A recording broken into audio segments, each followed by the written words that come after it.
Welcome to Selling Secrets, the show about action movies and spy films. Our mission is to look at the movies we love and go behind the scenes to find out what makes a successful Hollywood blockbuster. From interviews to movie reviews, marketing campaign analysis, and more, Selling Secrets is your home of spy films and action movies. Do you know what it takes to make a Hollywood blockbuster successful? Let's find out together on Selling Secrets.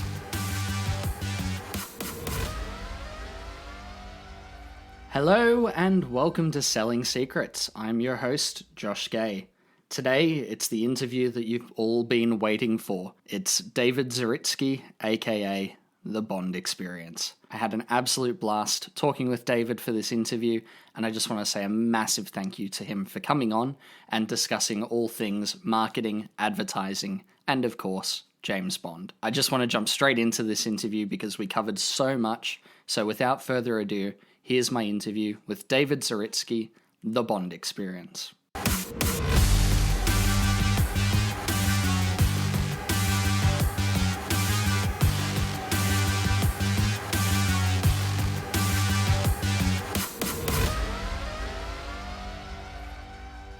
Hello and welcome to Selling Secrets. I'm your host, Josh Gay. Today I've got an incredibly special guest with me. He's a man who needs no introduction whatsoever, especially within the Bond community.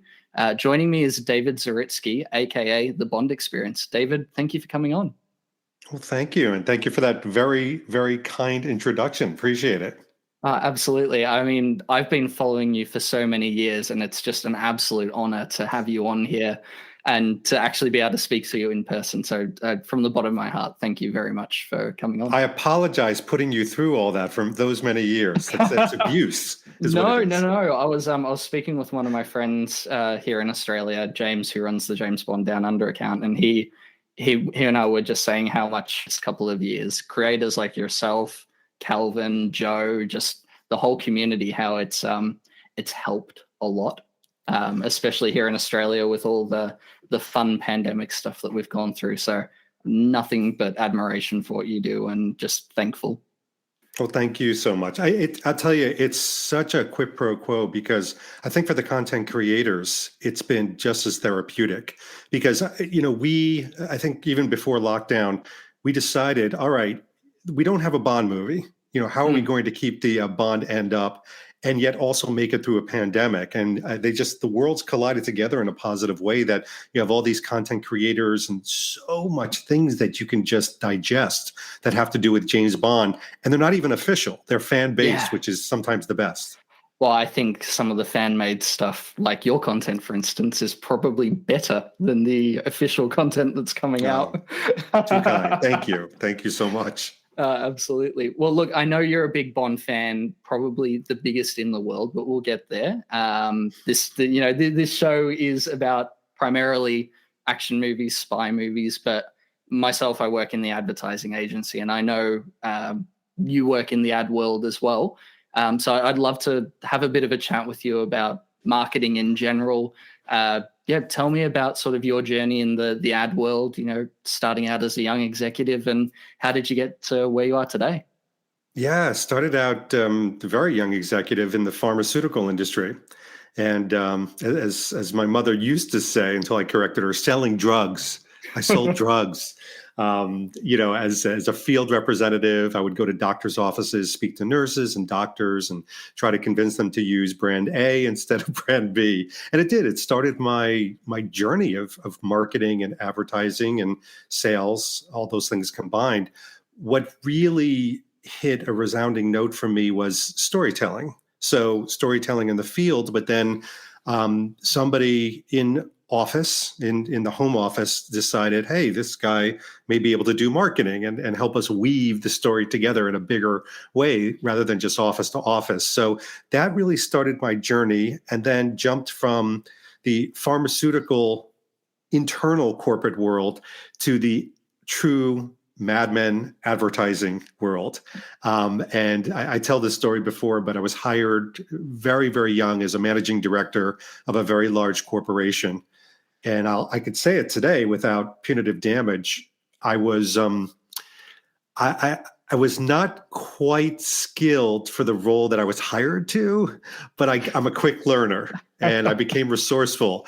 But I never stopped one thing, and that was storytelling. Mm, People would come in and go feature and benefit, feature and benefit. And I would say, stop.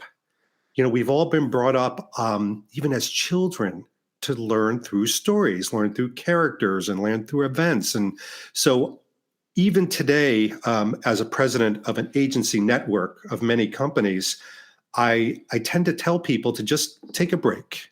Things get very complicated in the world of advertising and marketing. Take a break and simplify it. mm. Talk about a story arc, talk about a beginning and a middle and an end. And even with Bond and a campaign, if you have a 30-minute commercial, that too can tell a story that keeps with you for a long time. Absolutely. Oh, that's phenomenal. And I think for me I could almost say the same. I work in advertising for the automotive industry. So I'm a sleazy car salesman. And that's one of the things that I always try to tell my clients about, is because I come from a film background. So everything that I've done is, storytelling and trying to, go the narrative route, and now to convey that across. So I completely agree with you there. I think that's where the most successful in any terms of advertising is in strong story, because without story, you're basically just yelling from the rooftops, buy my stuff. Exactly. And it's gone are the days where you could push somebody to a website, right? Or to click on something, because people are so demanding now. They want you as a marketer to intersect with their lives, not the other way around. Don't tell me to come to your website. You've got to come to me. And then if I recognize myself as a potential character in the story that you're creating, then I will get involved with your brand. And again, I'll tie it all back to James Bond. It's the same thing. It's why the James Bond lifestyle has been so popular, maybe the most popular aspect of Bond in the last 3 or 4 years, because people can intersect their own journey with that story. It's more identifiable. I really like that. I'm going to put that into sort of what I'm doing in my work now, because that's sort of just Do it. setting off the fireworks in my brain of things that I can put into action. In other than storytelling, in your perspective, what is key to success? From being a young executive all the way to being a senior executive, what is a key to success and longevity in the ad world? So I think the key to success has changed over time. When I was in my early 30s, it was about managing up, pleasing people, meeting other people's expectations. And this sounds like one of these cat posters, hang in there, baby. But I'll say now that I'm 54, the keys to success is you are not going to please everyone, and just be okay with that. The fact that, and even in a podcast or in a vlog, there are going to be dissenters. They're going to be people that don't agree with your opinion. Guess what? That is okay. Like, just strive to meet your own discipline and expectations, and you'll be just so much happier. And then the other key to success to me, and I think I live this on my channel, is just try to be positive.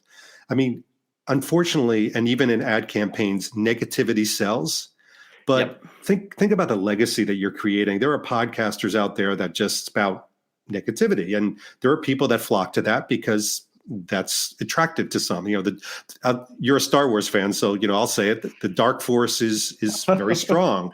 It's attractive, But I don't know. It's just so much better for your soul and heart, I think, to be positive. I agree. And that's a motto I live by, is positivity always wins. Yeah, negativity is toxic, and it can only get you so far. And I think you see that in terms of whether it's on one hand selling things, or in a community, or on the whole other spectrum, sort of political side of things, people can get, sucked into negativity. So keeping that positive mindset is so incredibly important. What advice would you give to a young executive? Like myself, I'm in my late 20s now, starting out in the ad world. I've been doing this at an agency level for 2 years now. What bit of advice would you give to a young executive starting out? One piece of advice would be try. I'm not saying it's going to be successful, but try to be content where you are. I remember being your age and just always thinking about, goals for the future. That next rung of the ladder, for example. How do I advance? How do I get that next promotion or that more money? And I look back on it, and a part of me was just, oh, you really should have just enjoyed that moment. Just be excellent, be wonderful at that moment. And again, I keep tying this back to Bond and content creators, but I see all the time people start off their channel or start off on Instagram, and they're like, oh man, help me get to 100 followers. Now help me get to 1,000 followers. I'm like, dude, who cares? You have a platform. It's about staying in the moment. I mean, content creator is the same thing. It's enjoying that rise, if you will, because, you may plateau, number one, or number two, you're going to look back on it and wonder where the time went. And gosh, I'm sounding like that curmudgeon-y old man that lives in a mountain, but it's true. You want to enjoy the ride for the time that you're having it. It's a slippery slope getting stuck in those vanity metrics, because you look onto them and you can just latch onto those numbers and sort of go, why aren't people following me? Whereas I know for me personally, it's more about, and for me, personally, I do this for the fun of it, and I do it as a creative outlet for myself. I started creating on Instagram Bond because I was inspired by people like yourself, Calvin, Luke, who I spoke with recently as well, and now good friends with. Just watching people create things that they're passionate about, and stuck for the better part of 2 years in my house in a lockdown where we weren't allowed to go 5 kilometers away from where we lived. Melbourne won the title of world's most locked down city. And look, my partner works in healthcare, and I completely agree with everything that went on, but it was difficult in terms of being stuck indoors and not being able to see family. So being able to have a creative outlet where I was able to put my passion into something and not care whether one person listens to it or not, and just go, this is something I love doing, and I'm just going to do it regardless. And I think that's something about your content that really sticks with me as well, is you just are so passionate about everything you talk about. And it's, as you said, it's not about the numbers. You're living the Bond lifestyle, as it were. Well, I thank you. And I think some people truly, truly forget that everybody started in the same place. Everybody started at the same starting line, which is nobody had any followers. Joe Darlington, Harris Thomas, Luke Taggart, David Zaritsky, nobody had followers at one time. And that's why you have to start out with the same amount of passion. I always tell people, dance like nobody's watching, because chances are nobody's watching. And that's okay, because, if your goal is to have a lot of followers watch you, it's fine, whatever goal that you want. But it doesn't mean that you suddenly turn up the passion when you have 1,000 followers. You've got to have that same level, even if one person's looking at you. Absolutely. I couldn't agree more with that. All right. So let's get into the meat of it. I know you're a massive collector and a massive fan of franchises across the board. I know you were very heavily into the Star Wars fandom. And yeah, as you can see behind me, I'm not just the Bond geek, but you are the Bond man. What inspired you to start creating Bond content? I think a big part of it was, James Bond Lifestyle, Rembert von Brahm's page didn't really have a video component. We talked about it, and we started to do just experiences. I said, it would be amazing if I could do some reviews, some experiences, some locations we're going on, cruises, etc., and start to document it. And it was very far and few between. I didn't have it planned out. I just knew that I wanted to be myself. Number one, I wanted it to be funny. I knew that it was going to be very guerrilla warfare. It wasn't going to be pretty.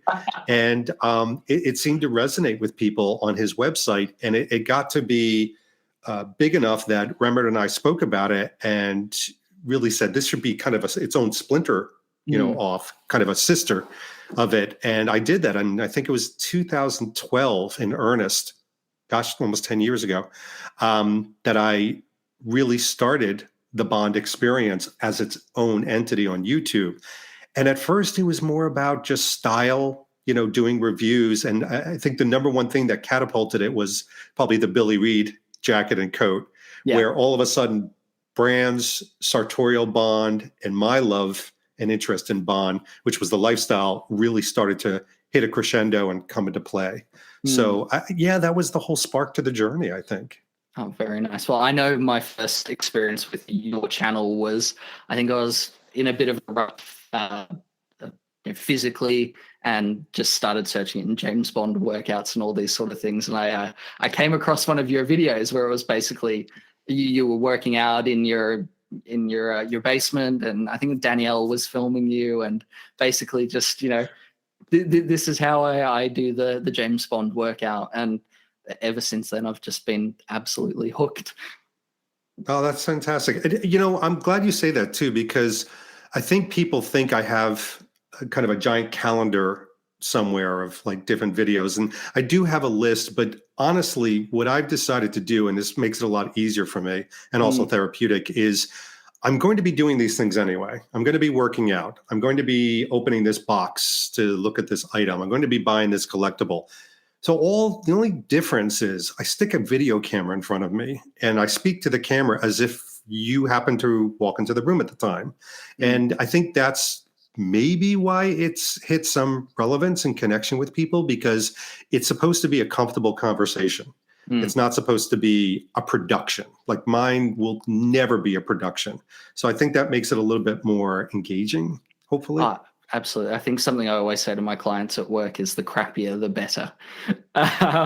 In terms of, if you're putting out a video of whether it's a car on the yard or you're talking to a customer, I think the most authentic things are where you've got your phone in your hand, you've got the camera at your time, and you're just talking. Once you start, putting cameras and lights and all these big production things, yeah, it looks cool, but yeah, you lose that air of authenticity, right? It's true. And one of my most popular moments, you will not be surprised at this, is when I put up a YouTube video and I forgot to edit some part out that I didn't want in there, where I'm literally stop talking and go and adjust the light and then come back and I'm like wiping my nose. And I went to go edit it out and people are like, don't touch that. We love that moment. That's such a real moment. So it is about those real moments and serving them up. I did that with one of my earlier episodes, but I went back and edited it. I think I was sitting there and basically it was a section, like one of the campaign analysis episodes. And I basically just kept repeating the line over and over and over. And when I was editing it, I must have missed it. And I'm listening back to it probably 2 hours after I posted it just to make sure everything was okay. And I go, oh, fuck, what have I done? See, you're no longer an editing virgin. That's what that means. Well, this is the crazy thing is, as a video producer before I got into ads, editing was one of the big things that I did. And I'm just going, you idiot, this is what you used to do for a living. I love it. You just made yourself human. Oh, God, yeah. Well, speaking about being comfortable on camera and being comfortable talking to millions of people, your channel has an incredible reach. One thing that I'm so impressed by you is your presence on camera. You just seem so comfortable and talking, whether it's in an interview or just talking to a camera. Tell me a little bit about getting that confidence and where that confidence comes from. I think a lot of it is, well, it's two things. First of all, at a very early age, I lost my what I call embarrassment gene. I just don't get embarrassed. I mean, I've done some stupid things and I just don't get embarrassed. And a part of it is I know that the damage that somebody could do if I mess up is not going to kill me. They're not, paying my rent. Like, so if somebody has a judgment call against me, or if they go, oh my gosh, he messed up or he flubbed up, or I get on a stage and somebody starts laughing, what can it really do for me? I mean, if I let it, it could psychologically affect me, but I just don't. And I don't know if it's not cockiness. It's not cockiness at all. It is a certain confidence knowing that I can't be damaged goods, to use a green phrase. I'll be okay. Afterwards, I'll be okay. And I just go into every bit of filming with that, and I flub up and I mess up, and it's that embracing of the fact that I'm a human. I think some people get so nervous about judgment and Yep. what people will think, and it's just, I don't know. Life's too short to even care about that. Absolutely. And that's something that I've struggled with, I guess, from coming from behind the camera, is to finding that confidence and looking to people like yourself who are just so natural on camera and going, man, yep, that's exactly how I want to be, and emulating that confidence. I just take my hat off to you. Well, thank you. I'll give you a stat that might help too. I mean, if you're doing a video for 100 people and 10 of the people think the video's meh and you're not doing a great job, I guarantee 90% are thinking, oh my gosh, this is so entertaining. I love this. I'm so happy that Josh did this podcast. And that's a huge number. Like if you had that number at work or on your report card or in school, you would be gangbusters. But people, all they tend to gravitate to is the negative. They only think like, oh, that one person. Like I remember, and I don't anymore, I have hardly anybody on my channel happily say anything negative. Because what I used to do is if somebody said something negative, I wouldn't give it any oxygen. And I used to have people say, well, why don't you say something against this person? I'm like, that's one person out of 10,000 that just posted something that they really nice. So I'm going to give attention to that one person? Yeah. Don't do it.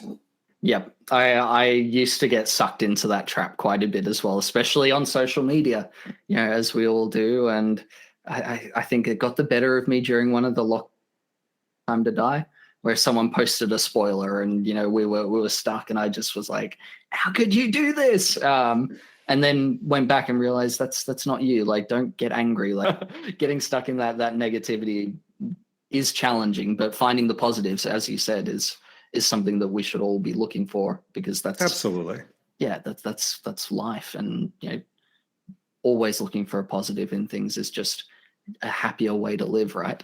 That's right. Back onto your channel though, back onto Bond.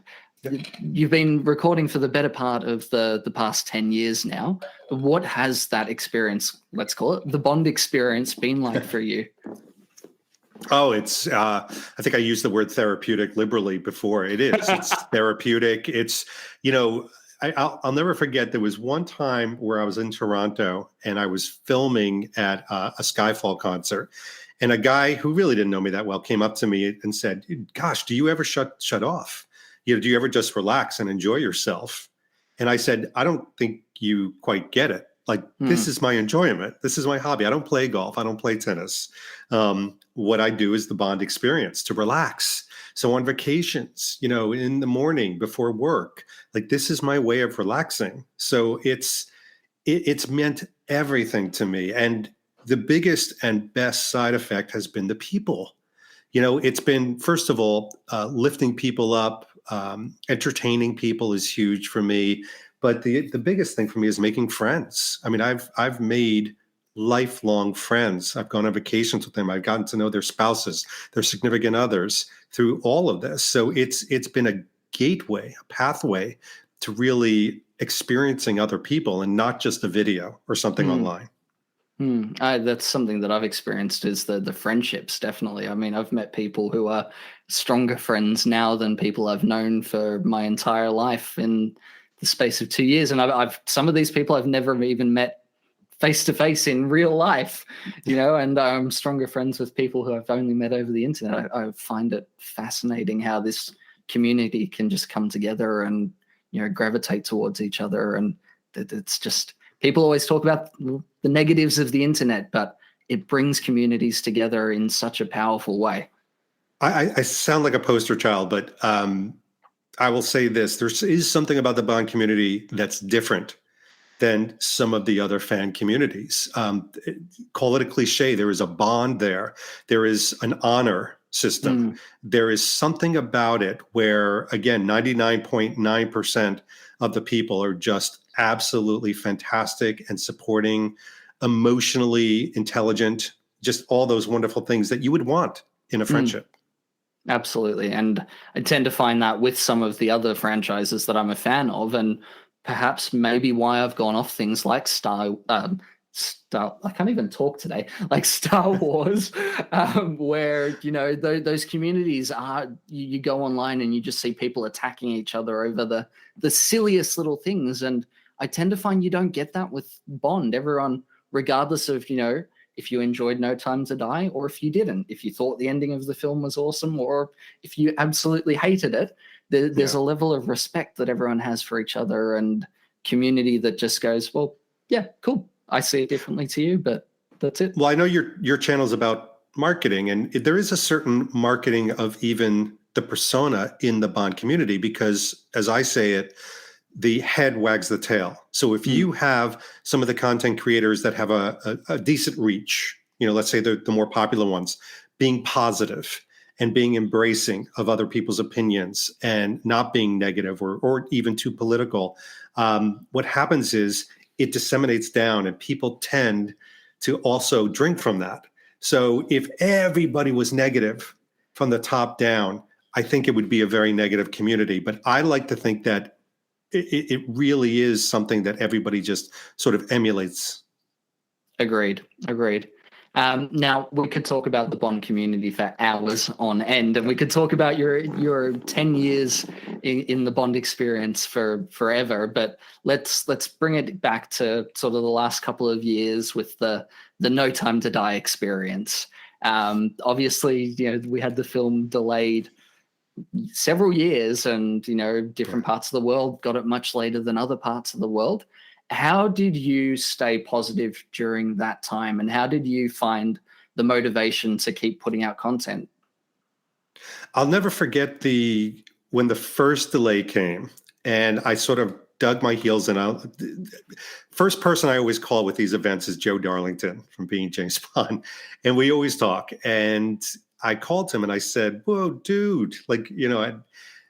You see, when those things happen, people kind of wane. They say, I've had it. I'm putting Bond in a box. That was the term. I'm going to put Bond in the box and then take it out when it gets closer to when the film comes out." And I just said to Joe, you know what? I think I'm going to do the opposite. I think I'm actually going to do more videos, maybe 3 a week instead of 2, or I'm going to have more Instagram posts, because people need content. People, want this Bond. Plus, I personally and selfishly don't have that movie to drink from or the ad campaigns. And what wound up happening, you probably know this, is because my content was consistent and because a lot of the brands, for example, and even distributors didn't have that cadence, didn't have that consistency in between delays, I became a little bit of a waypoint, So I don't know. I took that so seriously and decided I wasn't going to slow down at all. Absolutely. Well, and that was something I think, especially for us here in Australia, having it delayed an extra 6 months almost on top of the rest of the world, being able to look to people like you who are talking about, whether it's the film or not the film, it gave us that little bit of hope and that little bit of escapism, I think would be the right word, where we were able to escape from, some pretty dark times in our history, I'd say. I cannot thank you, Calvin, the guys who create all this content, because, and just talking about with all my friends in Australia, and we've got this little group chat on Instagram where, there's some of us who make Bond content and some who don't.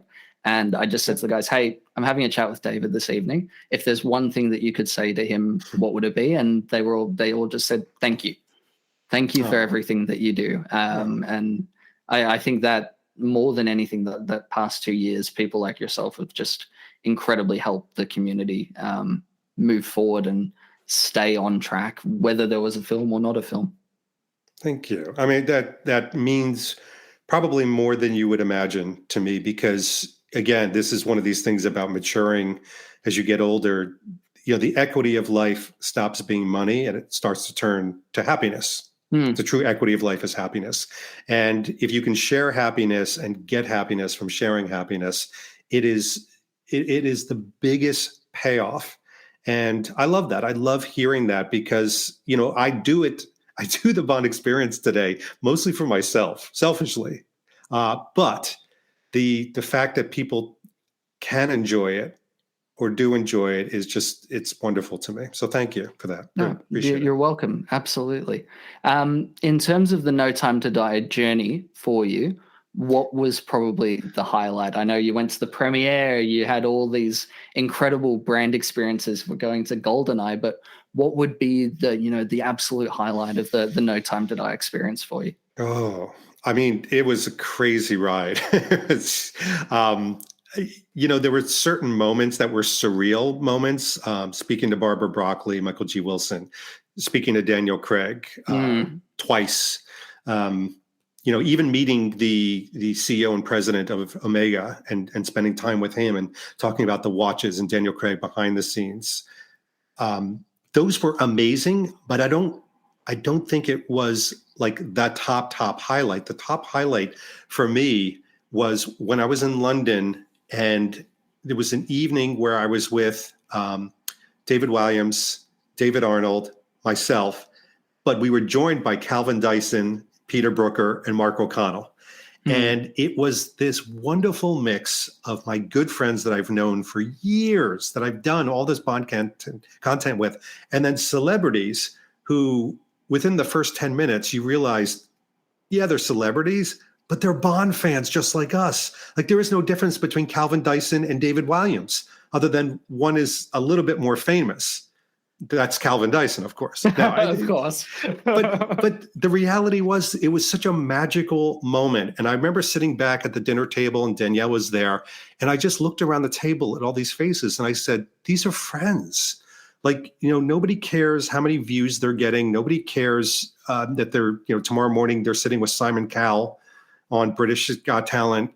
Nobody cares. They're just enjoying Bond. And it was such a wholesome, real, authentic experience. Because when you're doing interviews with celebrities, or you're talking to Barbara Broccoli, I mean, I'll be the first to say I was nervous, excited. And of course, I wasn't going to lay it all on the line and say, the ending.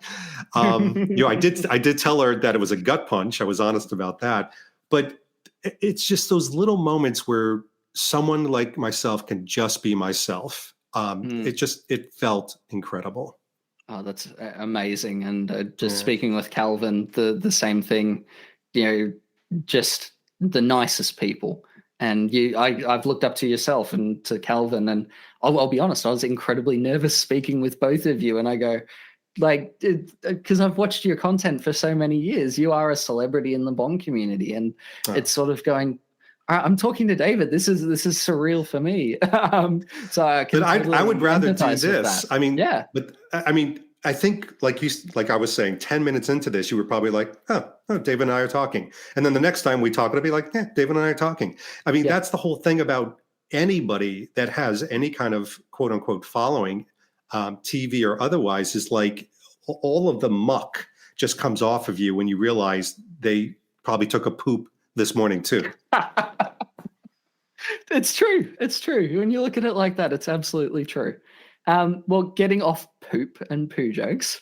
Thank God. Where was I going? Let's talk brand partnerships. And I hate to use the word influencer, because influencer carries so many interesting connotations.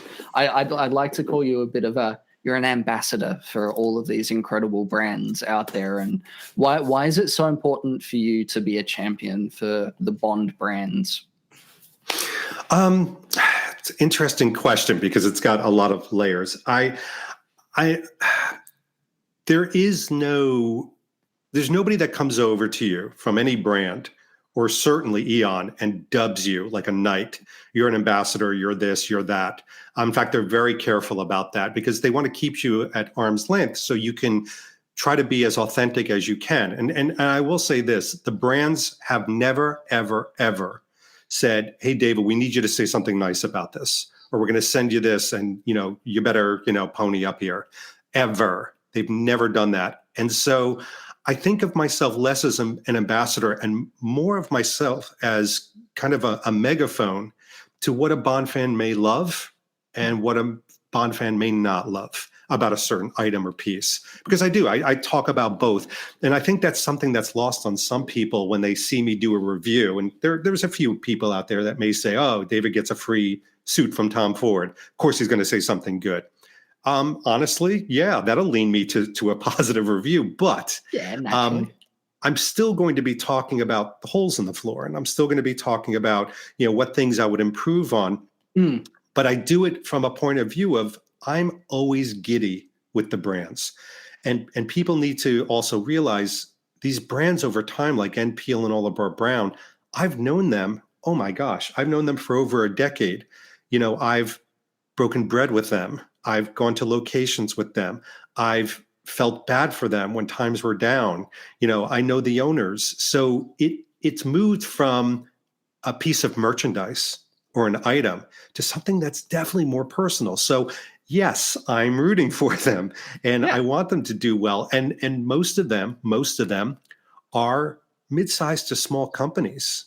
And it's very intimate. And so I think people lose the fact when they see something come out, oh my God, an N. Peel sweater for $500. How dare they, stupid luxury brands, how dare they try to pilfer the bond? It's like, guys, gals, relax. There's something behind this. There's a family behind this. There are people with jobs behind this. So yeah, I guess maybe I'm sounding like an ambassador after all, but I feel very passionate about it. And I love the craftsmanship and everything too.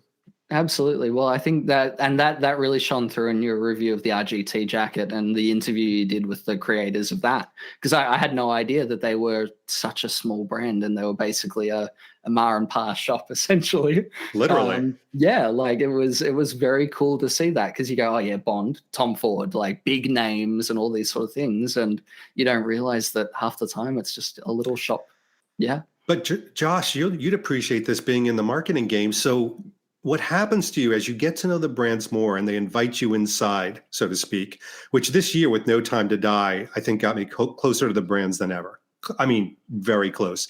But even as I got to know the people at Aston Martin or the people at Omega at a pretty high level, they weren't that different than the mom and pops. They still were passionate. They still had their headaches. Was it on a bigger scale? Absolutely. But you didn't get this coldness that you fully expected in a large corporation. You had this warmth and connection. And the thing that I would hope you, as a Bond fan, would make you feel good is they were just as interested in hearing from a Bond fan or a content creator than the mom and pops. They really were. I mean, even on what should we do next? Or what would resonate, they were fascinated. And to me, that gave me hope that all the brands have this feeling of equity of Bond fans with all that they do. Absolutely. And I think that's why we call them luxury brands or lifestyle brands, whatever they are, why they, like Aston Martin, for instance, why they stand the test of time and why they have such longevity in the market is because they care about their customers and their audience and how they're portrayed. They're not, okay, I'm wearing what is it? It's a top man shirt. They're not a churning out fast fashion brand or Toyota who just puts out cars for the sake of putting out cars, even though a Toyota is a Bond car. That's true. They care. There's this level of care from Aston Martin all the way through to Tom Ford or RGT, and that really shines through, I think. Yeah, and it's interesting too because there are stories, and you may have covered this, but there are stories of kind of the accidental brands like the RGTs that are invited in, like a vampire into a house by the costume designer because they had the luck of being chosen, and then you have the brands that, like Aston Martin and other companies like Omega, who are investing heavily because they want to be associated with the Bond name. And they've got their own, each one has a very unique and different journey. But to me, it's also been fascinating that clearly Dan Jack and Eon, the powers that be of James Bond franchise, they very purposely, especially with this movie, have gravitated to luxury brands. And there's this cry out, maybe even from me sometimes, of it'd be cool to show up to like a JC Penney's or, someplace that, I don't know, had maybe a Bond T-shirt or something, or an action figure where somebody could purchase it for like $7. One of these. Yes, like an Action Man. Oh my God! I was going to talk to you about that. Oh, let's get into that, because I mean, I would love that for Bond 26, just to make these things more accessible. Definitely. Well, let's talk brands in general. What one brand would you like to see join Bond? For me, it would be sunglasses. We get the Ray-Bans, the Wayfarers. I think I'd love to see Bond in a pair of Wayfarers. But what would that be for you? I'd love to see him in some Dunhill suits. I think that would be cool. I would love for the next, I think Bond 26, I think Henry Cavill would look great in going back to British brands. So, put him back in Barber for his casual stuff, but then, also put him in some Savile Row suits, Hayward, and just there's so many different brands he could be in, but have him walk up and down the amazing streets of London and pick up the suits there. Bring him back to kind of the British know-how. That'd be so cool. So you're a Cavill man, are you? Yes. Yeah. Oh, we're going to be butting heads here a little bit then. I'm not the biggest fan, but I'm warming to him. I'm not going to lie. Yeah. No, and I love when I meet people that aren't fans, because they usually say, it's his acting chops or what have you. I don't know if Bond needs to be the greatest actor in the world. I think the Bond that I look forward to is kind of a cold, calculating spy/assassin that has an economy of words. So to me, but I think there's also a commercial aspect to Cavill that I think would be very interesting, that would bring a lot of new people to the Bond world. Yeah, absolutely. Well, imagine this. I'm Michael G. Wilson. I'm not Barbara Broccoli. I don't have the looks. I'm Michael G. Wilson. I'm handing you the reins as the marketing director for Bond 26. How would you take the franchise, and how would you bring new audiences to Bond? Oh, is that all? Yeah. I mean, do we have an hour and a half? I'll tell you, maybe it's best to even set up a cadence. So, I mean, the first thing that I would do is, if I was in charge of marketing for Bond 26, I would look at it from a geographical standpoint. So No Time to Die didn't do quite as well as it probably should have done in the United States, certainly as it did abroad. I would look at that. I would look at the data to create insights for the marketing. I wouldn't just jump into the market and go, I'm going to have toys. No. Let's take a look at what's transpired over the year, what's worked well, keep and kill. Then I would build a specific business plan that really spoke to how do we also embrace the fans to help build the marketing initiatives. What did they like? What could we create? Not so much viral moments, but what could we create that might be a groundswell? And how do we attract younger fans or different genders? How do we create different people with different affiliations? And then also geographies, different cultures. Then I would create a cadence of not one movie, but several movies. So if we're going to create a marketing campaign, how do we tell a marketing arc story across a campaign that isn't just about one movie? And this may even dovetail into the writing of a series of movies as opposed to just one movie. Because I feel like there is like an Etch-a-Sketch moment where you do the marketing campaign, you write a movie, and then it's like, all right, let's take a break, shove everything aside, and then we'll start anew. And I know they don't do that. I'm not giving them their due course. But to me, I would have a lot of forethought and planning, a lot of data to insight, and then I would get into the fun, creative stuff of what experience you create. I like that. And going back to that sort of plan of the films, I think that's where Mission Impossible have done really well compared to Bond recently, at least. I think Bond has almost gone back to where Mission Impossible was at the start. They're getting auteurs in as filmmakers. Everyone brings on a different style as they come on. So it's a bit mishmash, and we don't quite have a gelled story. Whereas Mission Impossible, probably after number 3, I think it was, they've kept a cadence and they've kept that level, especially with the last 2 and moving into the next 2, keeping the same director. They're going down a more serialized story. But what they're doing instead is changing up the director of photography so it still feels unique or different, and they're able to sell it as a series, and you get invested in that little bit more. So I think that's a very incredibly insightful take on that, and it's not something I would have thought of. So thank you for that. Well, it'd have been easy to say, hey, I want to do a campaign where, I mean, certainly I do want brands to be more accessible. I mean, I love my Sunspell, and I'm wearing NPL right now as we talk, but I would love to have a situation where you had a 50-50, so you could walk into a store and, for under $15, you could start connecting with the Bond lifestyle. And they've had that in the past. So maybe reawaken some of that. Well, I was talking with Luke about this a couple of weeks ago, and we were saying how in the Brosnan area you could go to the shops, and whether it was in Australia, I'm going to talk Australian terms because I don't know American stores, but you could go into Myer or into Target or Big W or any of these stores and see, James Bond films and action figures or memorabilia or whatever it was, T-shirts with the branding, and you felt like there was something going on. Whereas now there's nothing. Like, there's the toy, there's, the Hot Wheels cars, but even them, they're hard to find in Australia.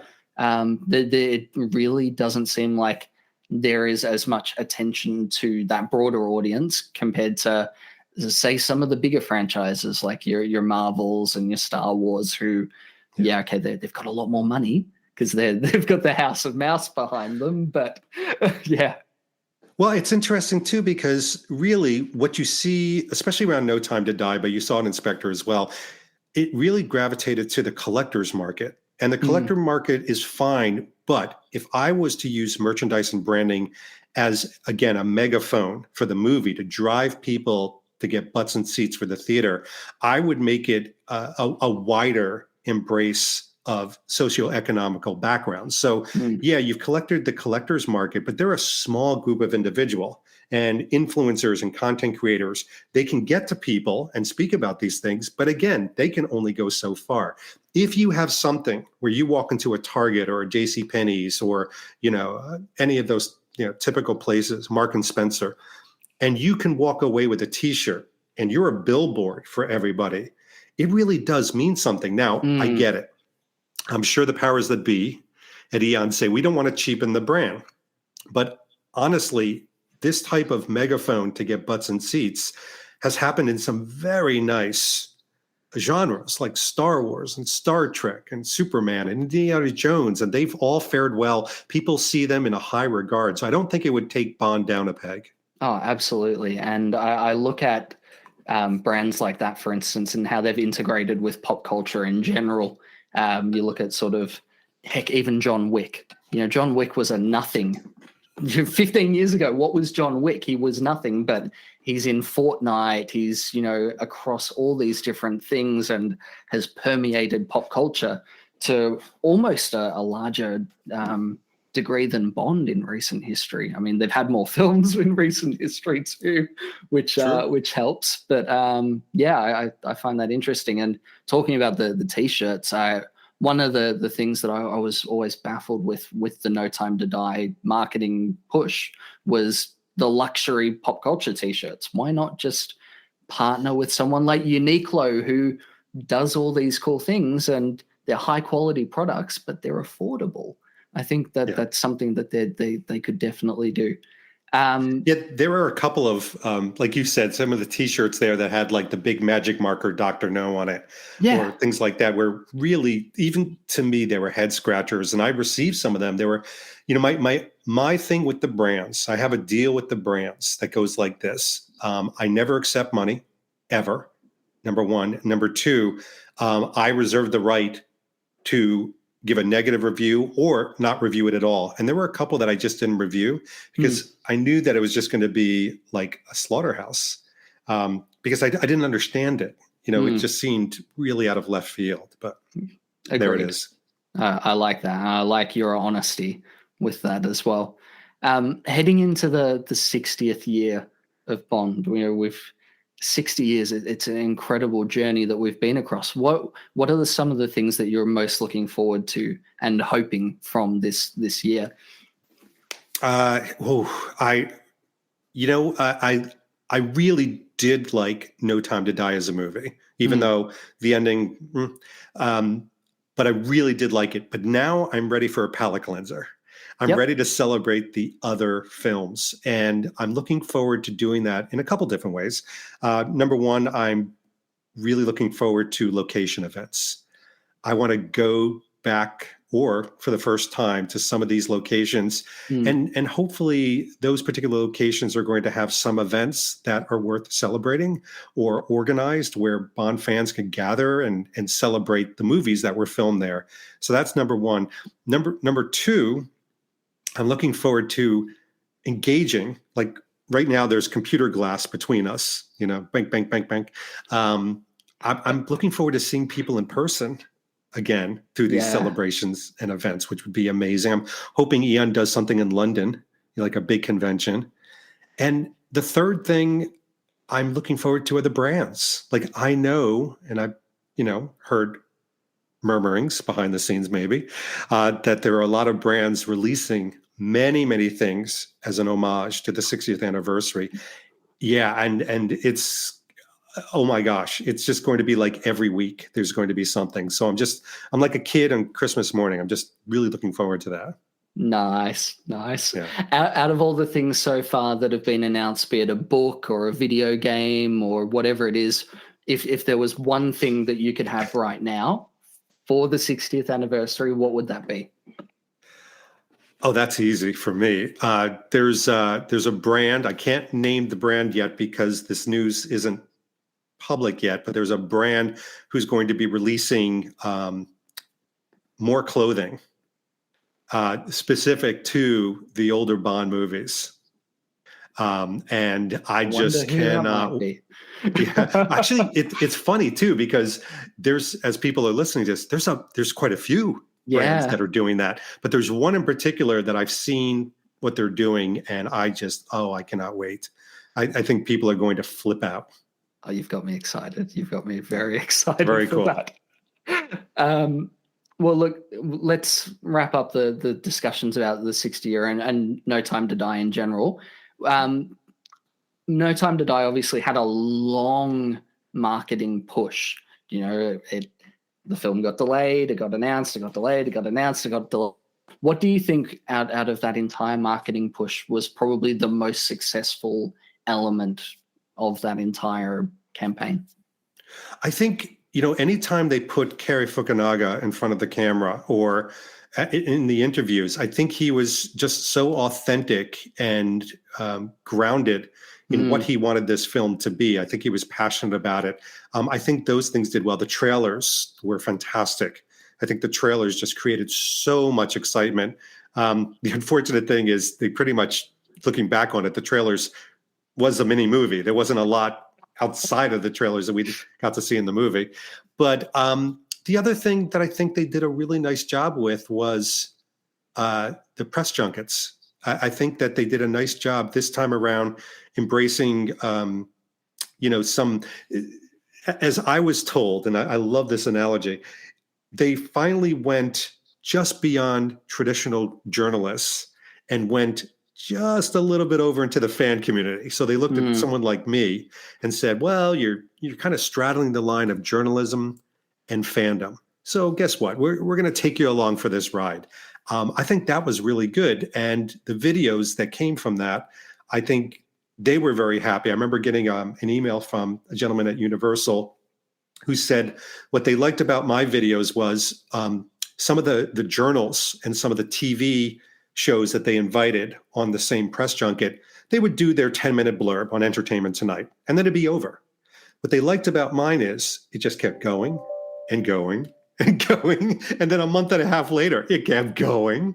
So they said fans won't let these things die. Yeah. Really, fans will just keep these things resuscitated and give them what we call in the marketing world, the advertising world, legs.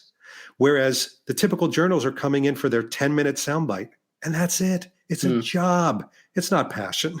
very often. So that I think they did very well.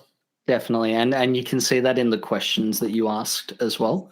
I think Thank you listen to some of your traditional outlets, and they sort of ask their nice fluff pieces and what was it like to work with Daniel, whereas you got to the crux of it. And I think for Bond fans, at least, that was something that we all gravitated towards a lot more, because there was some insights into whether it's the character or just the overall feeling of it. I think that really helped us get excited for it because you were excited for it. Oh, thank you. And it's funny too, because I created questions that I wanted to know as a Bond fan, as opposed to ones that I thought would be great clickbait. Yeah. I just didn't care about that aspect. Yeah. And you didn't want to piss Daniel off as well, asking him who should be the next Bond, like every journalist does. So stupid. And I even said that, I forget which interview, it might have been with Barbara Broccoli, but I said, look, I want to stay away from cliched questions. And I remember them saying like good or something like that. It's just like cliche. I mean, well, they're cliche for a reason.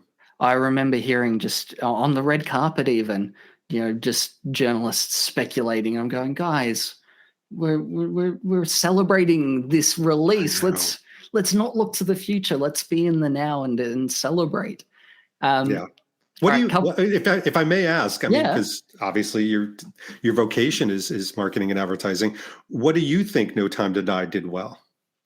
I think it did well, and I'll praise you to the end of the world. I think engaging with people like yourself, I think what was Mark O'Connell also got to do some interviews as well. Getting the community involved in the discussion was something that they did really well, because I've seen other franchises do that, and they bring on we'll talk sort of Marvel, for instance. They'll bring on podcasts that I listen to on YouTube, be it the Real Rejects or people like that who are massive fans, and they just have a following online, and it creates a buzz because people get excited because genuine fans of said franchise are invested in it. I think the other thing that they did really well, more so outside of Australia, simply because of our circumstances, but I think getting the engine going once it was like, right, this is happening, getting it up and running. They didn't dawdle. They just went, right, film's coming out. We're going to assault the market with all the promotional materials that we've got left and make sure that this is going to be a big success. And I know in the UK, at least, it overtook one of the Avengers films in terms of success. And that's, be it post-COVID or not post-COVID, that's huge. So I think they did a great job of reigniting the passion that potentially with, say, a film like Kingsman probably didn't do as well with coming out of the pandemic. I think that's probably one of the big things that they got right, thankfully. I think that, boy, you nailed it too, because UAR and Universal, they did such an incredible job putting more gas into the tank. Just when you think there wasn't any more gas in the tank, they would put more after every and each delay and just ramped it up. So yeah, great. Yeah, well said, sir. Thank you. I think being James Bond as well, that was, I reckon they had that in the tank for the 60th, but they went, we've got something special here. Let's hit that out. And that got people excited, I think, as well. That was a masterstroke. It was very good. Very, very good. All right, couple of quick fire questions, because I want to wrap it up, and I had an hour allocated to have a chat with you. So okay, we can blur. Yeah, we'll keep talking. But a couple of quick fire questions. Your favorite Bond marketing campaign of all time? It doesn't have to be Craig era. Just what do you think is the best marketing campaign that they've done? It's tough, because to me, it's almost a tie between GoldenEye and Skyfall. I mean, Skyfall was so good because they had the brands interwoven with each other. Like the brands were talking to the brands. They had experiences out in the wild and train stations. It was, things were accessible to people. It seemed like Skyfall was everywhere. But GoldenEye, the reboot with a new actor, just had such a surge of excitement that they created, and they used Pierce Brosnan in such a wonderful, introduction and way, and the brands too. They intersected the brands. They had a lot of fun moments. They obviously had the video game, my gosh, even though that came sometime later. So if I was to choose between the two, I'm going to have to go with Skyfall. It was I think they just did an amazing job. And I've read you probably know this, but they have what I call a Bond Bible with every marketing campaign. And I was able to read the Skyfall one, and it's genius. I mean, it reads like a script, how all these things are woven together, even the theater experience. And it just, loved it. I did a whole episode on that, so completely agree with you. Yeah, there we go. What was it? Thank you, North Korea, for leaking that, as I said back then. That's phenomenal. And talking GoldenEye, I think, as you said, the introduction to Pierce with the "You Were Expecting Someone Else" trailer was just awesome and phenomenal. Yeah, loved it. I'd love to see them do that again for the next one. It'd be a cheeky little nod going back, and I think that'd be a very cool way of doing it. But then they could really turn it around, because when Henry Cavill walks out, he'll go, "Well, yeah, of course you were expecting me." Yeah, exactly. Like, as much as I'm not the fan, I can see it now, and I go, "Yeah, right, screw it." You have time to get used to it. You got time. Exactly. I'm just a film nerd who wants my actors who no one's ever heard about to come into the role. Yeah, I think there was a time for that. We had that with Daniel Craig. Yeah, I think so, and Dalton as well. Yeah, and we've had our actors. I reckon we have a bit of fun with it now and bring a bit of fun back. That'd be really nice. Anybody's guess. And Skyfall. That whole marketing campaign was genius. Just the Olympics, James Bond and the Queen, mate. Like, it's just. I mean, it's pinnacle. Yeah, I mean, the Queen of all people, and having, I know it wasn't Lizzie skydiving out of a plane, but the fact that they were able to do that and the royals were down to do that as well, it just says the power that Bond has in the culture. It's phenomenal. Another question for you. Your favorite sartorial brand piece that's come out over the last 60 years? And that's something that's, very, very dear to your heart. Oh, boy. That is a real tough one. You know what? I would have to say probably my favorite is my Tom Ford Quantum of Solace suit. It's a Navy suit. Love the way it fits. It's got a lot of sentimental value for me as well. So, I mean, I tend to gravitate to items that there's a journey or a conversation to them. My Casino Royale Planet Ocean is a big favorite, but you're asking for one, so I'm going to stick with the Quantum of Solace Navy suit. Nice, and that's my favorite Daniel Craig sartorial film as well. He just looked the business in that film. Yeah, definitely. Louis Frogli nailed it on that. Definitely, and. Similar to yourself, just saying how there's always a story behind the items that you have. That was a conversation I had with Luke as well.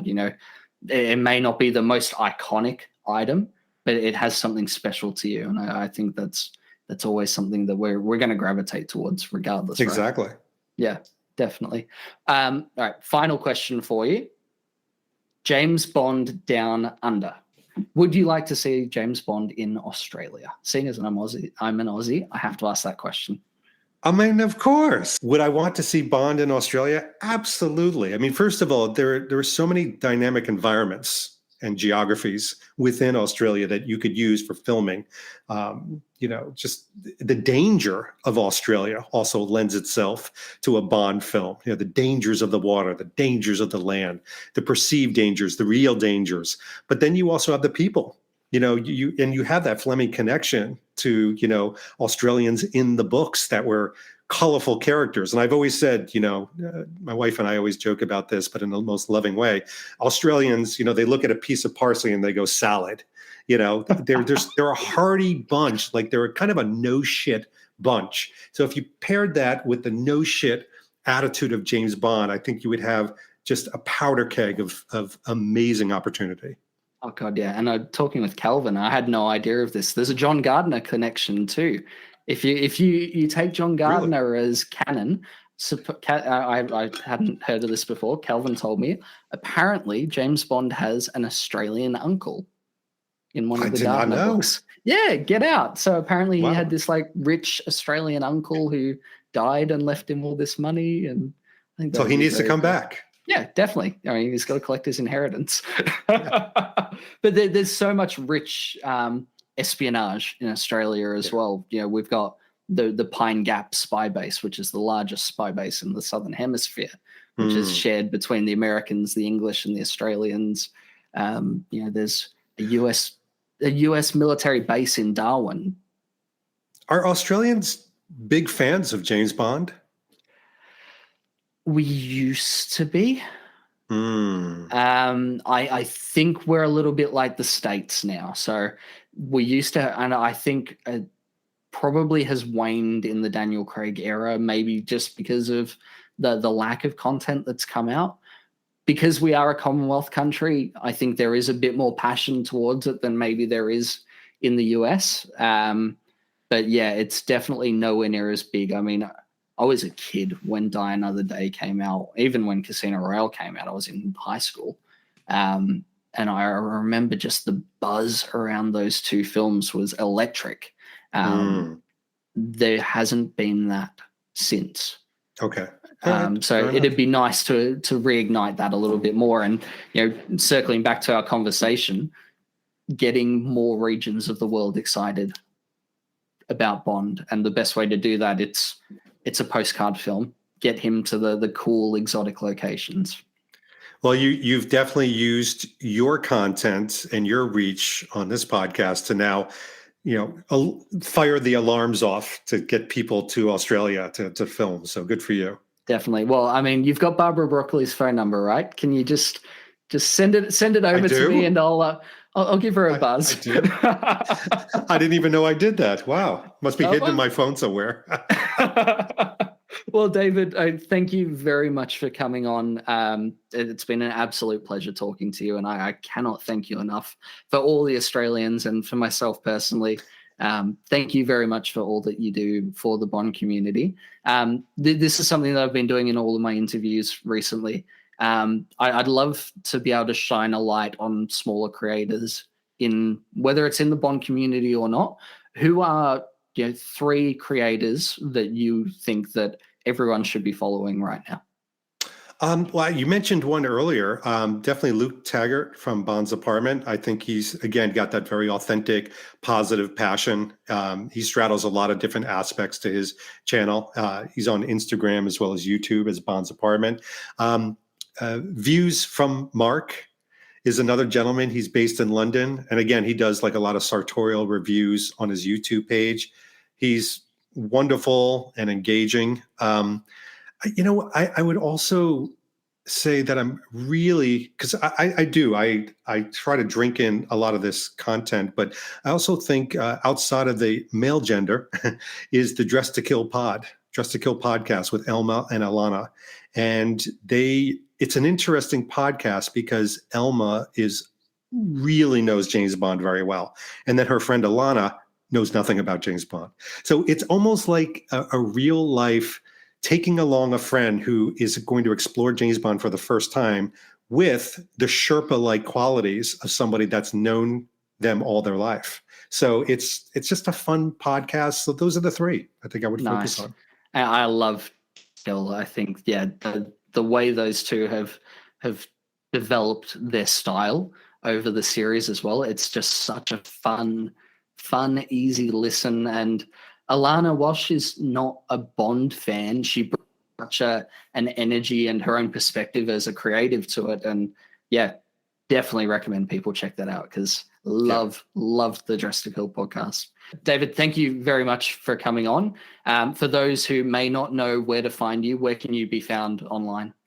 Yeah, probably the best places to go would be to the YouTube channel, which is The Bond Experience, and it should come up, or Instagram. also at the Bond Experience. And you could see me lurking around those particular channels. Fantastic. Well, that makes life nice and easy having one brand rather than me who stupidly decided to have multiple brands. But David, thank you very much once again for coming on to Selling Secrets. It's been an absolute pleasure having you on. Well, thank you. And I have a feeling you and I could have waxed poetic about marketing in the James Bond world for hours on end, but hopefully I'll be able to come back and we can do some more of this. Definitely. Well, I look forward to having you on again. This has been Selling Secrets podcast. I'm your host, Josh Gay, and my guest, David Zaritsky from the Bond Experience. Take care, everyone.